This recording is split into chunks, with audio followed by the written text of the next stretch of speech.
नमस्कार ছাৰ বাইদেউসকল।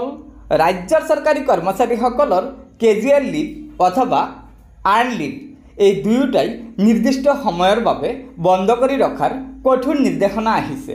হয় ছাৰ বাইদেউসকল, এয়া চাওক, অসম ৰাজ্যিক নিৰ্বাচন আয়োগে ৰাজ্যৰ প্ৰতিখন জিলাৰ আৰু সমজিলাৰ জিলা আয়ুক্তসকলক এই নিৰ্দেশনাখন দিছে।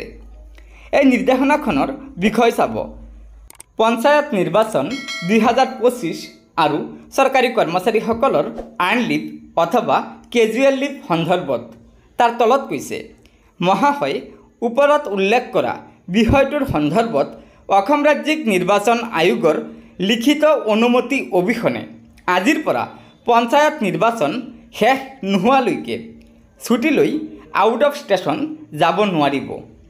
ইয়াৰ বাবে ৰাজ্যিক নিৰ্বাচন আয়ুক্ত অসমৰ অনুমোদনৰ প্ৰয়োজন হ'ব।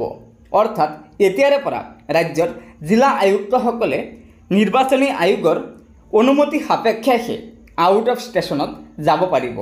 গতিকে ছাৰ বাইদেউসকল, যিহেতু জিলা আয়ুক্তসকলৰ বাবে এই নিয়ম প্ৰযোজ্য হৈ গৈছে, সেয়েহে ৰাজ্যৰ চৰকাৰী কৰ্মচাৰীসকলৰ বাবেও অতি শীঘ্ৰে এনে নিৰ্দেশনা প্ৰকাশ পাব যে জিলা আয়ুক্তৰ অনুমতিৰ বাহিৰে কৰ্মচাৰীসকল আউট অফ ষ্টেচনত যাব নোৱাৰিব, অৰ্থাৎ কোনো ছুটি লাভ নকৰিব।